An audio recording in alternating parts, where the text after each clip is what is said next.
Welcome to the Group 11 CS321 Peripheral Labs Automated Item Dispenser project. In this project, we have a hardware lab item automated dispenser. The stakeholders of this project are the professor and the students. So we'll give you a brief intro and proceed forward.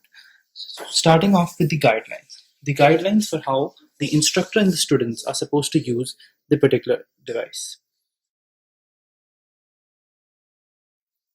We now come to the instructor's responsibilities. First, the instructor must log in using the matrix keypad. He or she must enter the correct credentials. Upon entering the incorrect password, they are redirected back to the main menu. On entering the correct password, we see the professor's options. The professor can set weekly issues for the quantity of items to be dispensed with the item dispenser. Furthermore, the professor is also responsible for adding items into the automated item dispenser as well as updating the returned items. We now proceed to setting weekly issues. Here, we see that the professor is setting the weekly issues for the up-down counter, followed by the multiplexer and the wire set. So now the weekly issues have been set for each of the groups. The professor now goes on to add items. As soon as the professor goes to add items, the server door opens up. Now, coming to the items, as we see, have a colored back as well as the item inside of it. We have used a color sensor to distinguish between the items as a proof of concept, which can later, when this concept is scaled, be replaced with a QR code or barcode scanner.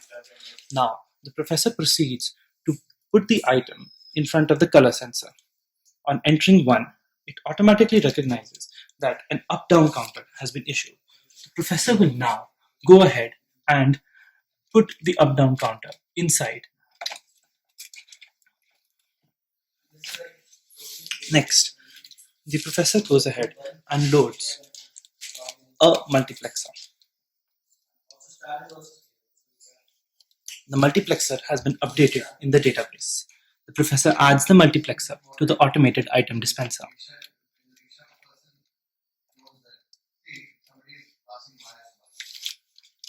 Finally, the professor must add the wire set.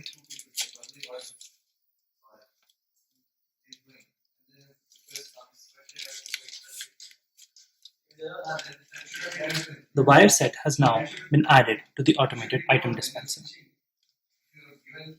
Now, the professor will go ahead and exit. Alright, if we now go ahead and check the database, we will see the updated count. Initially, now we see that there are 3 up-down counters, 2 multiplexers, and 1 wire set. Now, the job of the professor is finished. Now, we come to the role of a student. A student can issue the required quantity for the weekly lab assignment at any point of time during the day. A student will approach the machine and enter the student option. They have to authenticate themselves with the RFID card. Upon invalid authentication, they are redirected back to the main menu. We now see that once the student enters the valid authentication, their respective items start to be issued. The spiral mechanism through which it is issued will be described shortly. One by one, each item is issued. We see now the up-down counter has been issued. The next item to be issued is the multiplexer. We have an ultrasonic sensor in the bottom to detect when an item has been issued to ensure that the item is dispensed correctly as well as that the student has picked up the item. Another multiplexer is issued. There is a 10-second timeout for the student to pick up the item.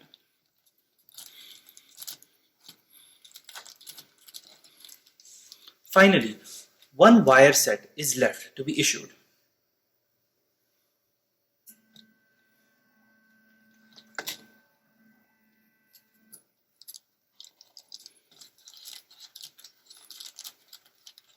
Now, the student has completed their weekly withdrawal and the database has been updated. Now, when we look at the database, we see that the students has been issued the issued 121 quantities and has now pending 000 quantities. Now, when we come back to the professor returning items, the professor must re-enter their credentials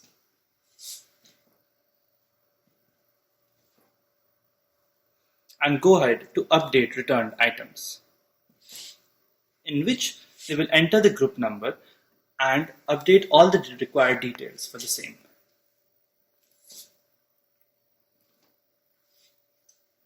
So now we see that the professor provides the same return count as was issued because the students have gone ahead and returned the items back for the weekly assignment.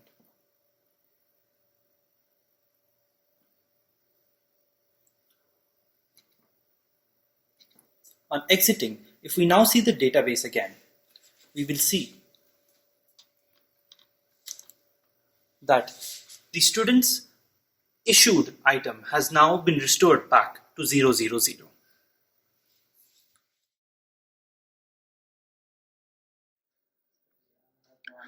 We now describe the internal design, circuitry, and the spring mechanism of our project. Internally, the entire system is powered by a Raspberry Pi, of which the GPIO pins come out to the respective sensors, that is, the matrix keypad, the RFID scanner, the color sensor, the ultrasonic sensor, and the three stepper motors. All of these are interfaced through the breadboard. There is a separate 12-volt power supply to the stepper motors to generate enough torque. The stepper motors are regulated with the help of a relay board, which allows us to switch the stepper motors on or off separately. Coming to the spring mechanism. The spring is connected in the back to the stepper motor. The spring moves forward in the Archimedes screw principle. On rotation of the spring,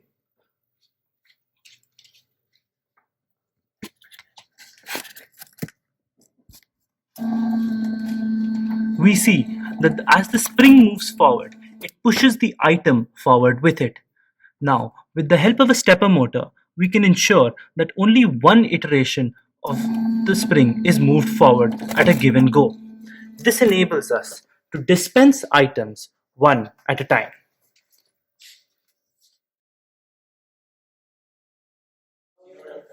We now discuss the recovery mechanisms of the automated item dispenser.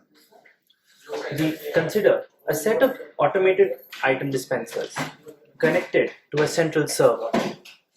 When there is a user or system failure, the automated item dispenser will send a message using MQTT protocol to the central server, and the central server will inform the professor through an email with SMTP protocol. Consider a scenario where each group is supposed to be issued items quantities 111. However, there is not sufficient stock in the automated item dispenser, as can be seen here, as there is 011 stock. So, when the student comes to issue their weekly assignment, we immediately see that there is low inventory for up-down counter. However, all the other items are still successfully issued. Now, we will have a look at the email that has arrived.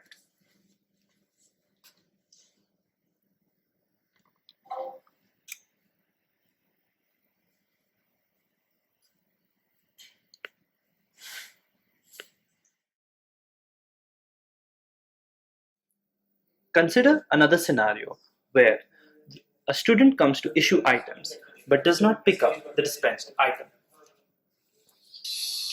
After authenticating, we see that the student is supposed to be issued an up-down counter. The up-down counter is successfully dispensed. However, we note that the student does not pick it up. After a 10-second timeout, we will notice that the item is not dispensed. Item has been dispensed successfully, but it has not been picked up. This will be reported to the professor. As we can see, an item dispenser warning has been issued to the professor.